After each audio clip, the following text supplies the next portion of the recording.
Waislamu, bado tuko katika kumweleza ni nani Sayyiduna Umar, na kama tulivyomweleza Sayyiduna Abu Bakri, na tukakuta Abu Bakri hakuwa mtu tu, bali alikuwa na sifa na akitambulikana katika ulimwengu wa Kiislamu, na akawa ni jadirun bi khilafati rasuli baada mauti. Alikuwa ni mwenyewe anastahiki kuwa khalifa baada ya mtume sallallahu alayhi wasallam. Uongozi wa Abu Bakri ukadumu kwa muda wa miaka 2 na miezi isiyopungua 10 na siku 3. Kisha huyo akaitikia mwito wa Mwenyezi Mungu Azza wa Jalla. Sasa leo kisha chukua khatam Sayyidina Umar radhiyallahu anhu. Kwa kabla hatujaisikiliza khutba ya Umar wakati wa kutawala kwake, tunapenda kumueleza kwanza Umar ni mtu gani. Umar, tukishamshiba Umar katika historia yake, ndipo tutakapofahamiana kwa nini tunazungumzia historia hiyo.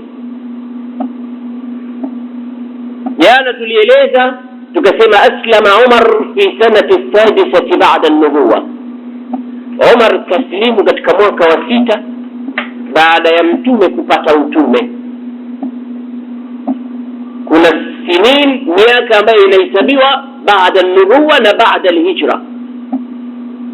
Kwa hiyo mtume kakaa kiasi cha miaka 10 katika utume, na zaidi ndio akaenda zake Makka, akaenda zake Madina, pale ikahesabiwa sasa mwaka baada ya hijra. Kwa hiyo Umar alikuwa mmoja katika watu waliosilimu katika mwaka wa 6. Na katika riwaya nyingi zinazoeleza kwamba watu walikuwa wangapi, moja inasema watu aliposilimu Umar walikuwa ni 39, yeye akawa 40. Kwa hiyo aliingia katika Uislamu akibeba nambari 40 miongoni mwa wanaume bali wanawake. Sayyiduna Umar radhiyallahu anhu alikuwa akijulikana katika ujahiliya kama safiran, balozi. Chochote kinachozuka katika watu wa Makka, kutoka katika kabila mpaka kabila lingine, yeye ndo alikuwa akitumika kupeleka ujumbe, kupeleka salamu muhimu katika mataifa mengine. Kana yud'a safiran, alikuwa ni balozi kati yao na watu wengine. Sasa leo tutaelezea vile vile baadhi ya mambo matukufu ambayo yalitokea ndani ya Uislamu wa Umar radhiyallahu anhu. فاسمحوا لي أن أنطلق بحضراتكم إلى بيت أرقم ابن أبي الأرقم. itabidi mnisamehe tuondoke pamoja nanyi theory, twende katika baiti ya Arqam ibn Abi Arqam. Nyumba hii nimewasema kwamba ilikuwa ni chuo cha kwanza kwa mtume sallallahu alaihi wasallam. Hapa ndani نرى رسول الله وبجانبه صحابة وأمام النبي عمر رضي الله عنه. yupo mtume ndani ya nyumba hiyo na mbele yake yupo Umar, kisha toa shahada Umar. Aliposilimu tu Umar akamuuliza mtume, ya Rasul Allah, awalasna ala haqqin? Ya Rasul Allah, sisi hatuko katika haki hivi tulivyo? Mtume akasema, bala antum ala haqqin in muttum wa in huyitum. Nyie mko katika haki, mkifa mkiwa hai mko katika haki. awalasta nabiyyan min Allah haqqan, na je wewe si ni mtume kweli kutoka kwa Mwenyezi Mungu? Kamwambia naam. Awalaysa dinuna dinu haqqi, je dini yetu si ndio dini ya haki ya Rasulullah? Kamwambia naam. Umar kauliza, falima al-khufya, mbona tunajificha? Basi Mbona tunajificha wakati sisi tuko katika haki kabisa? Tutoke nje tuoneshe haki yetu. Hapo ndipo watu walipoanza kutoka. Safu moja anaiongoza Hamza ibn Abi Talib, safu ya pili anaiongoza Umar, mpya katika Uislamu, kisha kuwa kiongozi mbele ya Waislamu. Na Sayyiduna Abdullah ibn Mas'ud anasema, laqad kana islamu Umar fathan, kusilimu kwa Umar ilikuwa ni ufunguzi mkubwa wa jambo kubwa katika society ya Kiislamu. Wa kana hijratuhu nasran, na hijra yake Umar ilikuwa ni nasr, ushindi mkubwa. Wa kana imaratuhu rahma, na uongozi wake ilikuwa ni rehma kwa watu wote. Amesilimu tu analiongoza jeshi la Waislamu waliokuwa katika nyumba ya Arqam ibn Abi al-Arqam, huku wanatoa takbiri Waislamu upande wa Hamza na wa Umar. Mushrikina wakajitoa katika majumba yao. Kaifa tajarra Muhammadun bi an yanshura da'watahu alanan, kapata wapi nguvu Muhammad za kutoa da'wa yake wazi wazi? Wakichungulia katika madirisha yao na milango yao, wanampata Umar yuko mbele, wanampata Hamza yuko mbele. Wanasema basi kama Umar kisha kwenda kule, hatuna tena chetu sisi, hatuna chetu tena. Umar alayhi ridwanullah aliposilimu aliona unyonge unawapata baadhi ya sahaba wenzake. Wanapigwa kila kukicha, wanateswa kila kukicha, lakini yeye halimpati jambo lile. Hakuna anayethubutu katika Makuraishi kumtesa Umar. Akaona, mimi itakuwa vipi wenzangu wanayaonja mateso, mimi niko mbali na mateso. Yajibu an adhuka ma yadhukuna, lazima nionje kile wanachokionja na wao tuwe sawa. Sasa Umar akatafuta sababu za yeye na yeye kuteswa vile vile. Akaona mtesaji mkubwa wa Waislamu ni Abu Jahl. Kaondoka kenda kabisha mlango wa Abu Jahl. Abu Jahl akafungua mlango tena. Umar anasema, ashhadu an la ilaha illa Allah wa anna Muhammadar Rasulullah. Ili Abu Jahl apate kumuadhibu Umar. Abu Jahl akifungua mlango anampata Umar kaufunga mlango mbio, karudi ndani. Hakutajarra kuja kumuadhibu Umar alayhi ridwanullah. Akaondoka Umar kenda kwa mwingine.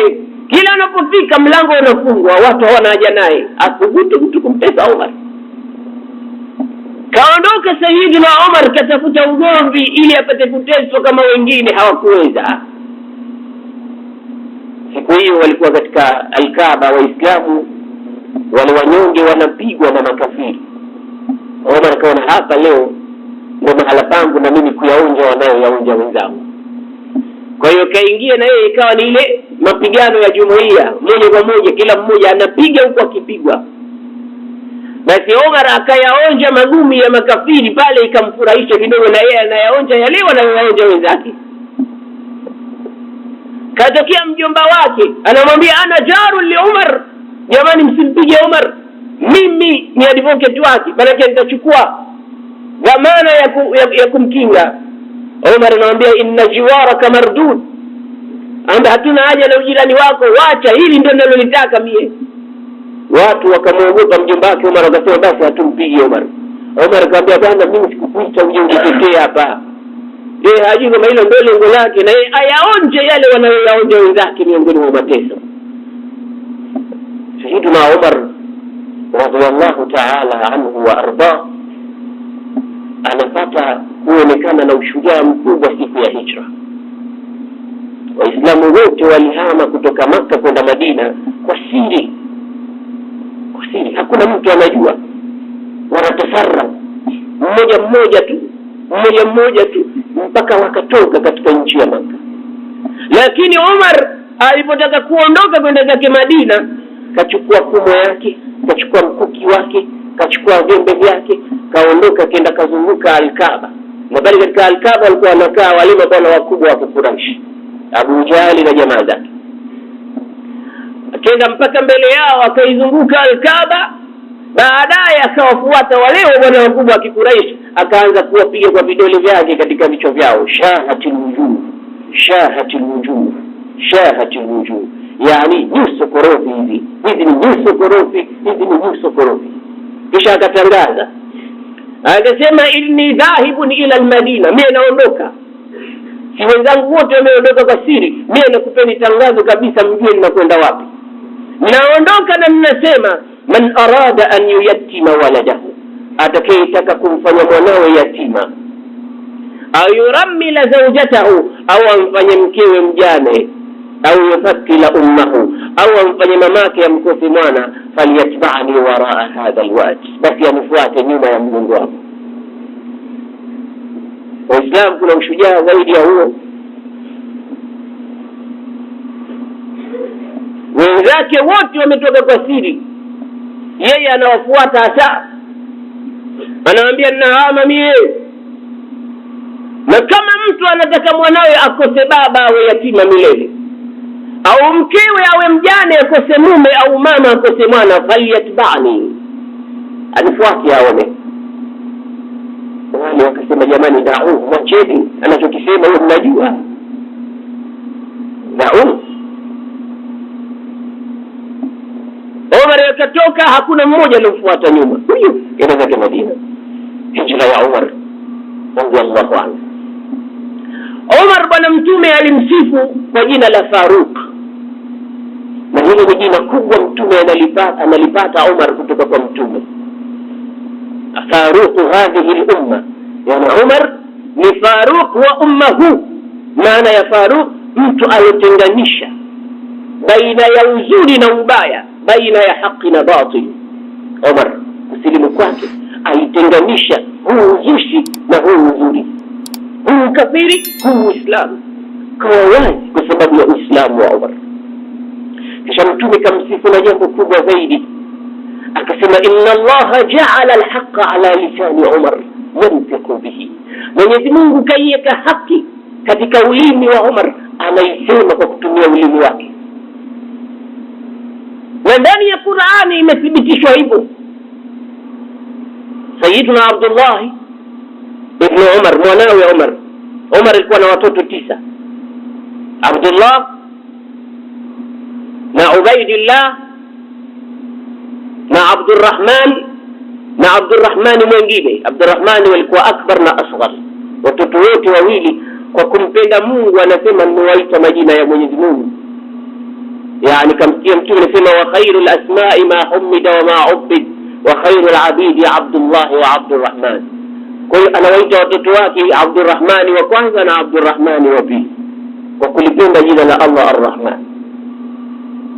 Unaruhusiwa kumuita mtoto wako majina, watoto wawili wa majina moja, kwa sababu ya shauku ya kumpenda mtume au kumpenda Mwenyezi Mungu Subhanahu wa Ta'ala.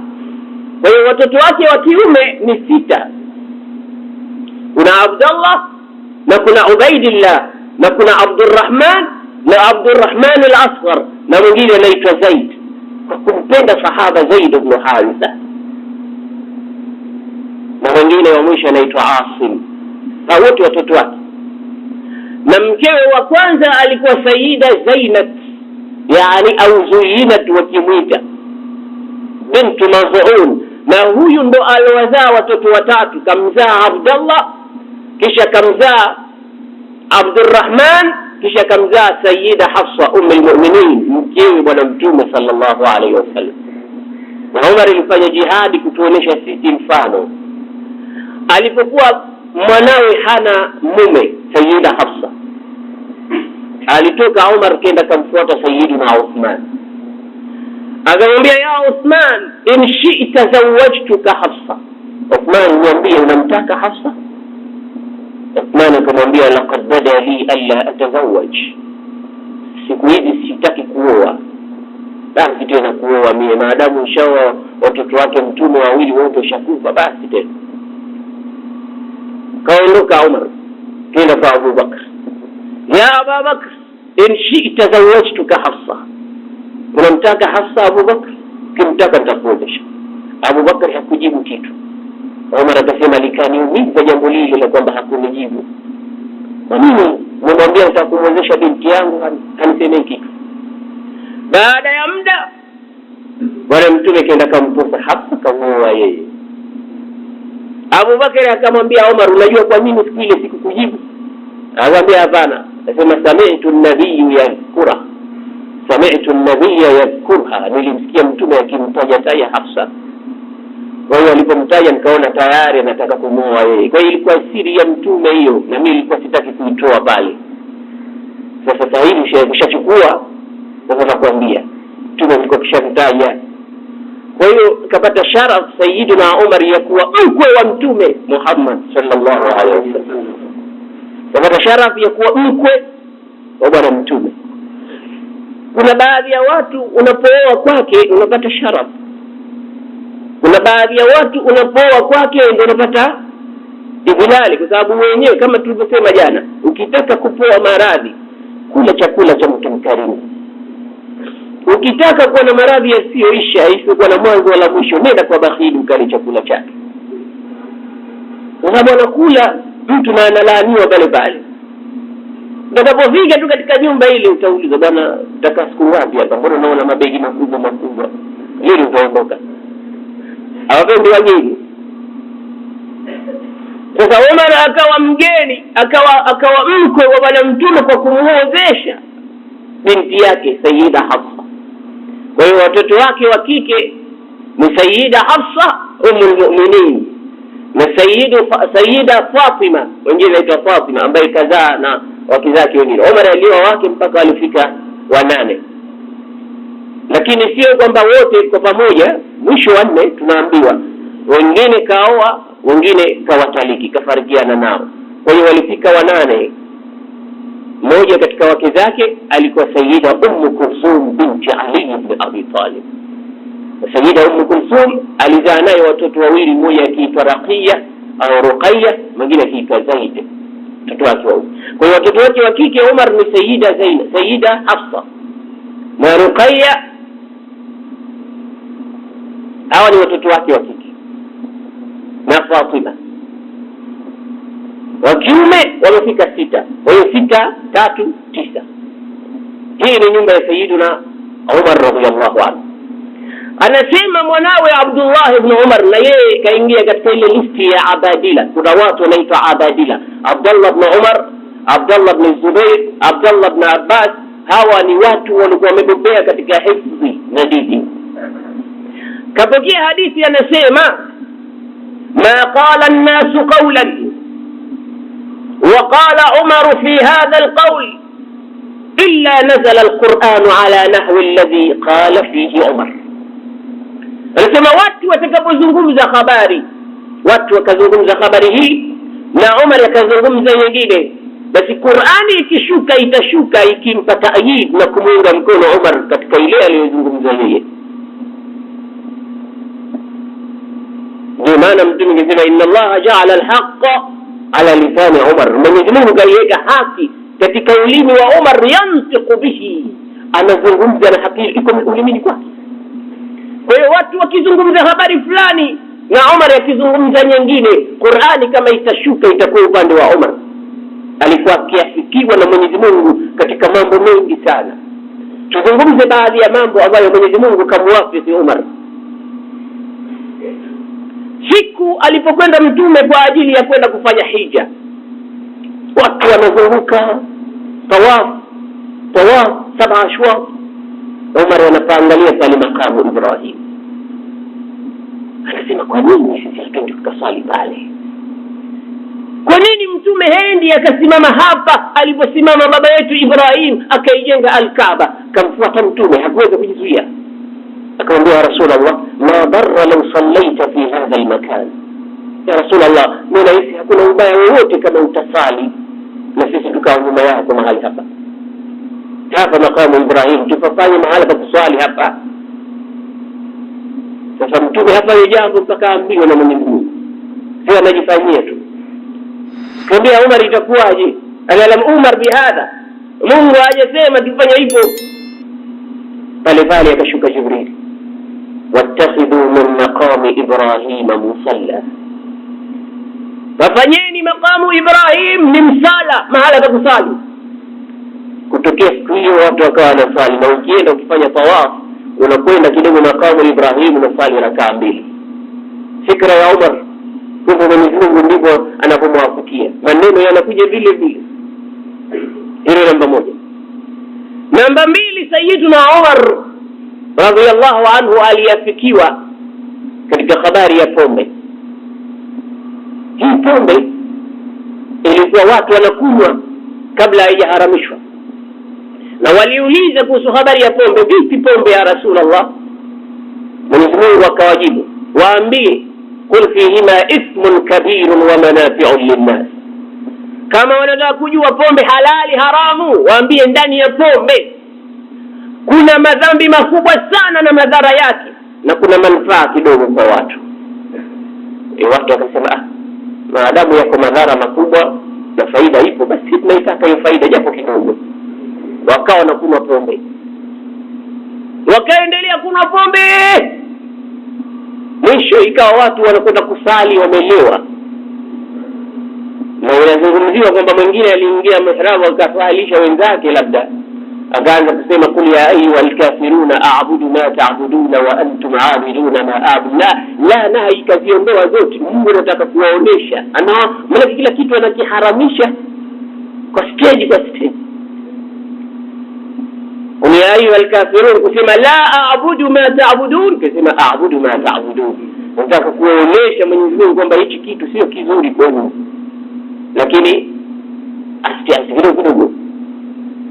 Basi pale ikashuka Qur'an, ya ayyuhalladhina amanu la taqrabu as-salata wa antum sukara hatta ta'lamu ma taqulun. Msije kusali hali mmelewa. Jamaa wakasema basi tutakwenda kupiga baada ya sala. Wao wanasali baada ya isha, wengine kila mmoja anasambaratika katika klabu zao. Baadhi yao walikuwa hawani, wengine wapo, wengine walikuwa wakipiga. Wakawa wanasali, baadaye wanakwenda kufanya mambo yale. Baada ya muda sasa Mwenyezi Mungu akaleta raddan hasiman, akawaambia nini? Innamal khamru wal maisir wal ansabu wal azlamu rijsun min amali ash-shaytani fajtanibuhu innama yuridu ash-shaytanu an yuqi'a bainakum al-adawata wal baghdha fi al-khamri wal maisir wa yasuddakum an dhikrillah wa 'ani as-salah fahal antum muntahun. Hakika pombe na kamari, khamru wal maisir wal ansabu, masanamu, wal azlamu, na kupiga bao. Pombe ni maarufu, chochote chenye kulewesha, na wengine wakazipa majina aina zote ni pombe hizo, iwe ipi zote pombe. Na Mwenyezi Mungu mtume wake kalaani pombe zaidi ya watu 10. Kasema laana Allahu al-khamra, Mwenyezi Mungu kalaani pombe. Laana Rasulullah al-khamra, pombe limelaaniwa. Pombe lenyewe kwanza, ulevi wote umelaaniwa. Washaribaha, na mwenye kunywa ulevi ule kalaaniwa. Wahamilaha, na mwenye kubeba ulevi ule kumpelekea mtu kalaaniwa. Walmahmula ilai, na yule mwenye kupelekewa vile vile kalaaniwa. Waakila thamaniha, na mwenye kula thamani ya ulevi wa pombe kalaaniwa. Alhasil mtume kahesabu wakapita, hata 6 walipita, mpaka wengine wanasema mpaka 10 wakapita pombe. Kwa sababu gani? Anasema lianna al-khamra ummul khaba'ith, kwa sababu ulevi ndio mama wa madhambi yote. Ukiwa ulevi utafanya kila dhambi ambalo halifai kufanya. Utaanzia madogo mpaka utafika na makubwa kwa sababu ya ulevi tu, lakini tayari ushaivuruga. Unasema yasiyojulikana, mambo hayana miguu wala kichwa.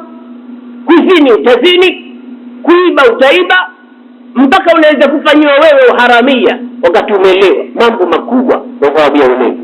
Kwa hiyo mtume kaharamisha, na Mwenyezi Mungu kaharamisha katika aya hizi, innamal khamru, hakika ulevi, wal maisiru, na kamari tunajua, wal ansabu, na masanamu maarufu ibada zao nani, wal azlamu, na kupiga bao. Kwenda kwa mtu, niambie habari hizi vipi, na yule mtu anakuambia hebu lete kiganja chako, mamako anaitwa nani na babako anaitwa nani, sasa hivi saa ya nani, sasa hivi zuhal, sasa hivi mushtari, sasa hivi nani. anakudanganya pale, baada ya kumtaile unarudi nyumbani. Mkeo naye anakwenda, bwana mkubwa nimekuja. Tena piga hodi kule. Wengine wanasema la, huko hakupigwi hodi, ingia kinyume. Unaingia. Mmekuoneni nyote kabla hamjaingia hapa. Nyote mmevaa nguo. Wale watakuja uchi pale. Basi anazungumza nao ili kuwadadisi baadhi ya mambo tu.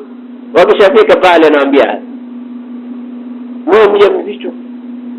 Akamwambia, "Basi utazaa mtoto wa kike au wa kiume?" Anauliza mume. Mjane anaambia, "Utazaa mtoto wa kike au wa kiume?" Kwani nani anazaliwa baada ya kike na wa kiume? Lakini wanaamini mambo yao hao watu. Kwa ajili hiyo wenzima wala Islam rijsun yucha min amali shaytan. Pombe na hivyo vitu vingine vyote ni moja katika amali za shaitani. Fajtanibu, basi jiepusheni Waislamu na vitu hivyo. Inma yuridu shaytanu, anachokitaka shetani, ayuqia bainakum aladawa, anataka kuleta uadui, kutia uadui kati yenu, kwa sababu pombe inapelekea watu kuwa maadui baadhi yao kwa baadhi nyingine. Walbaghdha, na chuki, walkhamri walmaisir, katika mnasaba huu wa pombe na kamari. Wayasuddakum, na litakuzuieni jambo hilo adhikrillah, kumtaja Mwenyezi Mungu, wa anis sala, na kusali vile vile. Fahal antum muntahun, je mmekoma nyie kuna pombe? Watu walikuwa wamekamata glasi zao, aya zinashuka. Waliposikia habari hiyo wakasema intahaina ya Rabb, tumekoma. Wakamwaga pombe ilikuwa imebakia. Na hakika ingekuwa wakati wetu sisi tungesema basi hii mmeilipia, wacha nimalize hii kidogo. Akaimalizie. Wale masahaba wakaimwaga yote pale pale. Kuanzia siku hiyo pombe ikawa haramu bata. Na mtu mwenye kunywa pombe ajue kwamba anabeba katika mzigo wa madhambi makubwa mno. Anabeba mama wa madhambi yote katika mgongo wake. Kwa hiyo Umar aliomba dua kwa mnasaba wa pombe, akasema Allahumma bayin lana fil khamri bayanan shafia, ya Rabbi hebu tubainishie sisi katika hii pombe bainiko ulikuwa wazi kabisa. Ndipo ziliposhuka aya za kutafsiri pombe kwamba ina hivi. Kwa vitu vya ulevi Waislamu wajiepushe sana, na vile vile yapo mambo mengine hayana faida yoyote. Muislamu bora kuyaacha kama yana destroy afya yake. Sigareti tunavuta watu wengi, japo wanakaa watu wengine sema bwana hii tayari makruhi, au hii bwana haina madhara yoyote. Lakini tuangalie inaleta madhara gani. Kuna mmoja anasema sigareti ina faida 2. Sigareti ina faida ngapi? 2. Faida ya kwanza anasema utakapokuwa mtu mzima ukurudiwi na mbwa kabisa. Mbwa hakukaribii. Kwa nini hakukaribii? Anasema kwa sababu afya itakuwa totally destroyed, itakuwa unakwenda na mkongojo. Sasa mbwa kikuwa na mkongojo yule anajua mpweke huyu ni kwa ajili yangu, atakimbia. Mbwa hawezi kuja kukunusa akakutia najisi. Faida ya pili, nyumbani kwako kuingia mwizi. Kwa nini aingie mwizi? Kwa sababu usiku kucha mwizi kila kitaka kuingia, anasema jamaa wako macho hao wanakwenda. Hiyo ndio faida yake. Alal aqal najua watu wengi wanavuta sigareti. Baba wasaidi zangu wengi wanavuta sigareti, lakini wajue kwamba sigareti, mimi sitaki kutoa fatwa, lakini mtu atoe fatwa yeye mwenyewe ajiangalie. Je, nipata manufaa gani? Na wenyewe ukifungua tu ile packet, kama ni embassy kama ni nini, utakapofungua tu ndani yake unakuta maneno katika ile pega wamekuwekea cigarette smoking is harmful to your health. Wao unajua Kiingereza, what does that mean? Cigarette smoking is harmful to your health. Uvutaji wa sigara unaleta madhara makubwa kwa ajili ya afya yako. Zile hazikutengezwa Makka. Hazikutengezwa wapi? Makka. Wala sio fatwa kwamba kwa katika zile zenyewe kampuni za kutengeza tumbaku na hivi ndio wanaandika matangazo yale. Kwa hiyo lazima tujue kwamba kuna vitu ambavyo tunavitumia, lakini baadaye wenyewe wanashatuhakikishia kwamba hiki kitu ni kadha. Ndio maana Sheikhul Abidin zama hizo alitoa fatwa wakati ule, akasema kwamba sigareti bwana itakuwa ni makruh. Sheikh al-Abidin alikuwa shekhe mkubwa kule Azhar. Sigareti ni makruh, lakini miaka mingapi hiyo? Zaidi ya miaka 20 au 30, zamani sana katoa fatwa hiyo.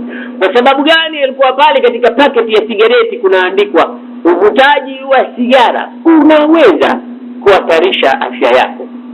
Sasa Sheikh al-Abidin akasema maadamu anatuambia hivi, basi itakuwa makruh, kwa sababu kitu hakina hakika. Upo uwezekano kwamba unaweza kuingia katika ukaingia katika madhara au usiingie. Na wanachuoni wetu wanatuambia al-fatwa tataghayyar, fatwa inabadilika. Yataghayyar bitaghayyur az-zaman wal makan, fatwa hubadilika kwa mujibu wa kubadilika zama na wakati. Kwa hiyo inawezekana kwamba fatwa hii ilikuwa ikifanya kazi, inawezekana ikaja wakati fatwa ile ikawa haifai, ikatoka fatwa nyingine. Sasa kwa sababu wenyewe wanasema it's harmful to your health, hakuna tena haja ya kupinga mtu, lazima fatwa pale, ndio wengine wakatoa fatwa nyingine kuhusu sigareti. Kwa hiyo ni uzuri sana kama utajiachia. Najua ni ngumu sana kwa watu, lakini ndio uache kidogo kidogo, uache kabisa, ufike katika solution. Uache. Waislamu, Sayyiduna Umar akafikiwa katika jambo la pombe. Jambo lingine ambalo Mwenyezi Mungu Azza wa Jalla alimuayyid Umar kuzungumzia katika suala hilo ni suala la hijab.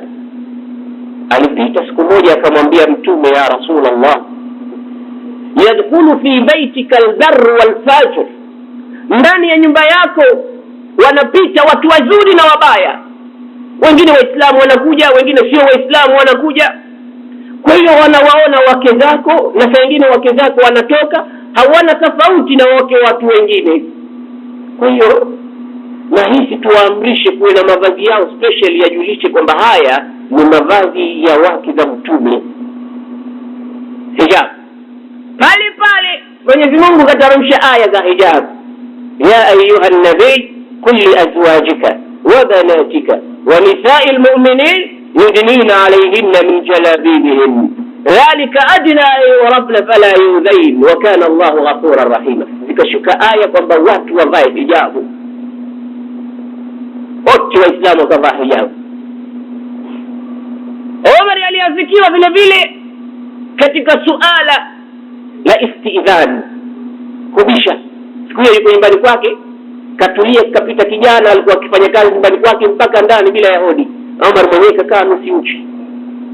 Akaona Mungu basi angeteremsha maneno awakanye watoto hawa, awapangie watu time ya kuingia kwa majumbani mwao. Bali Mwenyezi Mungu kateremsha aya kwambia, enyi mlioamini, liyasta'dhinakum, tayari waombe ruksa na idhni wale ambao kwamba wako katika majumba yenu. Liyasta'dhinakum alladhina malakat aymanukum walladhina lam yablughu al-huluma minkum, wale ambao mmewamiliki kwa mikono yenu ya kuume, yani makhadimu walikuwa nyumbani, wabishe kama wanataka kuingia katika nyumba yenu. Na wale ambao hawajafika katika umri wa baligh vile vile wanapotaka kuingia katika majumba yenu, wabishe vile vile.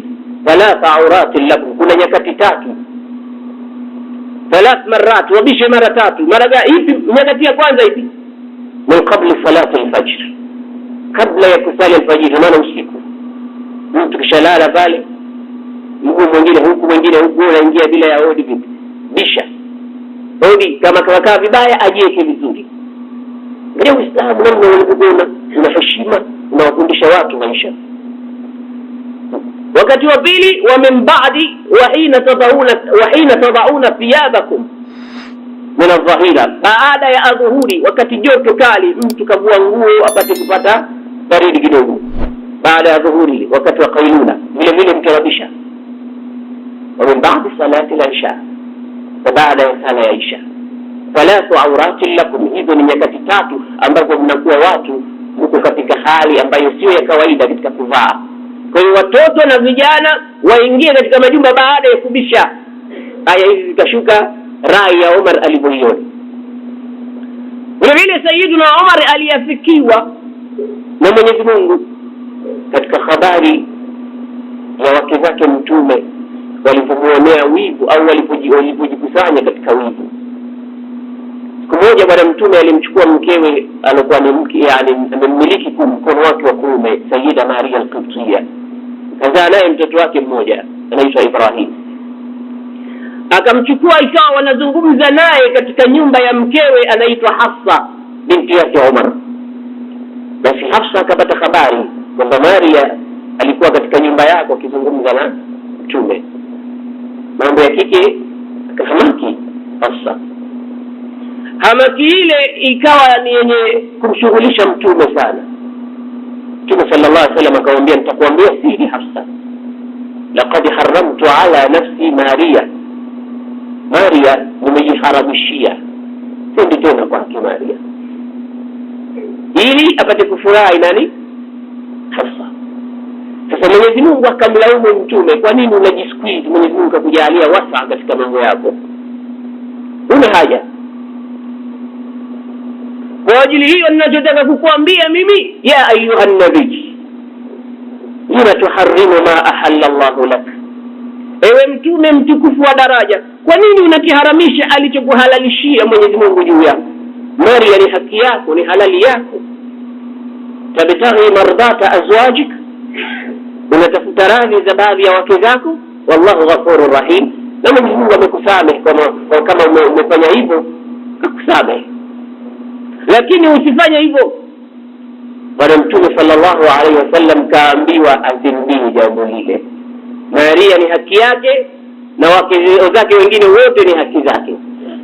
Kwa ajili hiyo Bwana Mtume sallallahu alaihi wasallam alipokuwa katika nyumba, mara anashtukizia ile siri ambayo amemwambia Hafsa kwamba usimwambie mtu yoyote mwingine.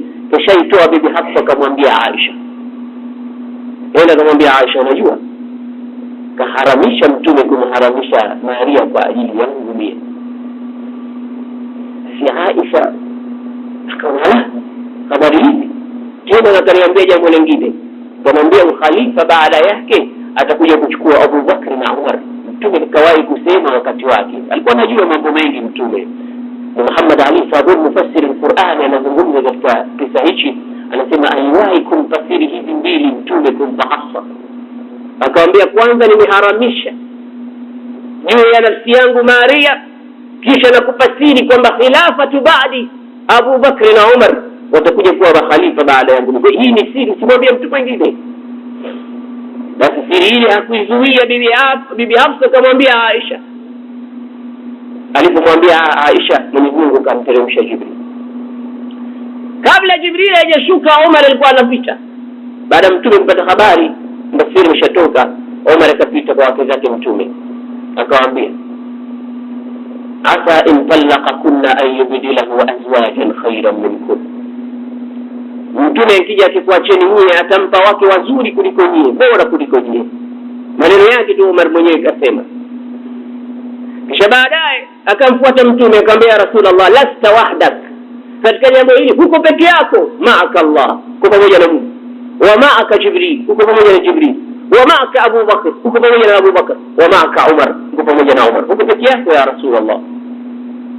Akashuka Jibril na aya hizi, وإذ أسر النبي إلى بعض أزواجه حديثا فلما نبأت به وأظهره الله عليه عرف بعضه وأعرض عن بعض فلما نبأها به قالت من أنبأك هذا قال نبأني العليم الخبير إن تتوبا إلى الله فقد سغت قلوبكما وإن تظاهرا عليه فإن الله هو مولاه وجبريل وصالح المؤمنين والملائكة بعد ذلك ظهير عسى ربه إن طلقكن أن يبدله أزواجا خيرا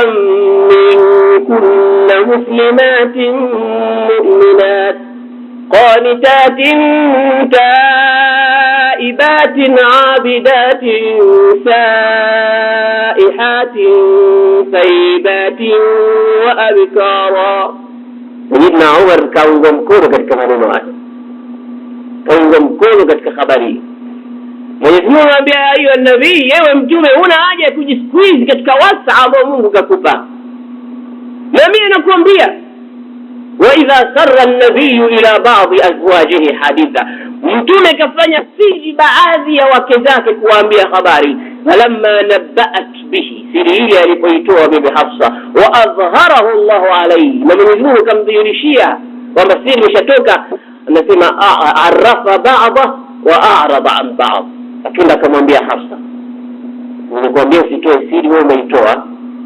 Sasa arafa ba'dha, akamjuza baadhi ya siri zile kwamba umetoa siri hii. Wa a'rada an ba'd, nyingine ile ya ukhalifa hakuitoa mtume, yani hakumwambia kwamba na hii pia umeitoa. Na watu wazuri wanakuwa wanaficha yale baadhi ya mambo ambayo wanaona mtu kateleza, hayataji, basi anamwachia. Sasa a'rada an ba'd, arafa an ba'd, akamwambia mwingine wa a'rada an ba'd, na mwingine akayaachia. Falamma nabaha bihi qalat, mtume alipomwambia Hafsa kwamba ushaipeleka siri, umeshaitoa, akauliza man ambaka hadha, alikupa habari hii nani?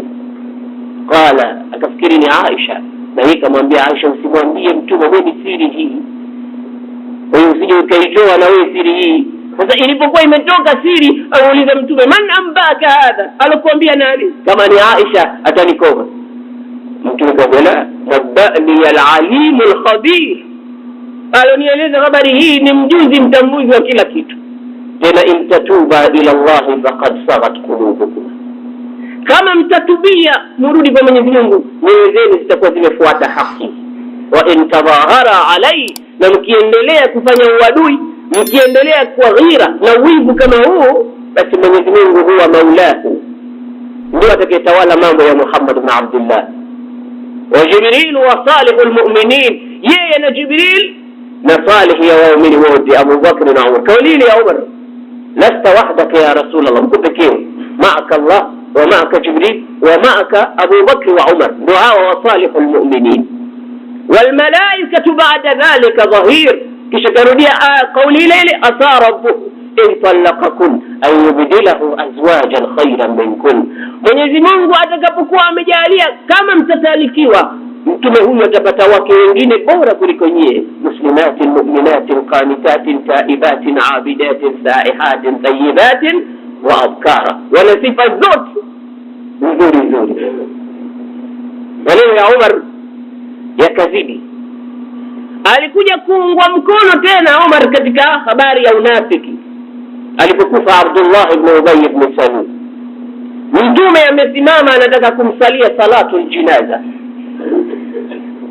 Umar akamwambia Rasulullah, atusalli alayhi wa huwa munafiq, huyu kazua mangapi ya Rasulullah? Mwisho ni juzi anamzulia mkeo bibi Aisha kwamba kafanya machafu, huyu mtu mnafiki huyu, mimi sioni kwamba inafaa kumsalia huyu. Umar akawekwa kando na mtume, akitaka kusali mtume na wala Jibril ashuka, wala tusalli ala ahadin minhum mata abadan, usimsalie mmoja wao yoyote alokufa milele. Mtume kaondoka. Jambo lingine ni baada ya vita vya Badr. Katika vita vya Badri waliuawa mushrikina 70 na wakatekwa 70 wameuawa. Mkubwa katika watu waliouawa mwingine alikuwa Abu Jahl. 70 wakatekwa mateka. Sasa mtume akawaamrisha masahaba wamshauri kuhusu mateka wale, ashiru ilayya, nipeni ushauri wenu, tuwafanye nini hawa?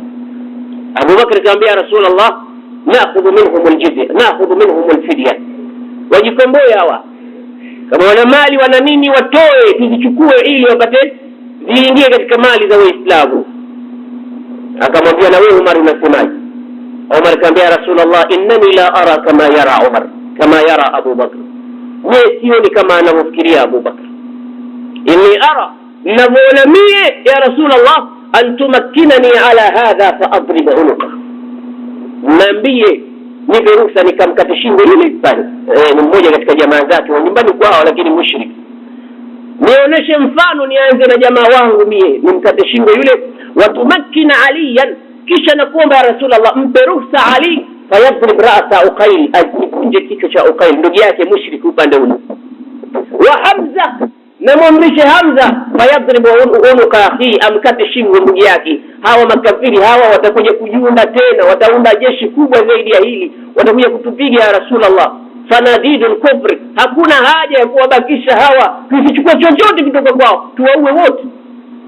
Innahum sanadidul kufri hatta yara Allah anna laysa fi qulubina hawada lilmushrikin. Mungu apate kuona hatuna huruma na mushrikini kama walivyokuwa hawana huruma na sisi. Mtume akaona hii ya Umar itakuwa kali mno, bora nichukue ile ya Abu Bakri ya kuwasikitikia. Mtume alikuwa anapenda kuwahurumia watu, ndio system yake, huruma. Akasema la, tutachukua rai ya Abu Bakri. Basi kashukuliwa rai ya Abu Bakri, watu wakatoa fidia pale.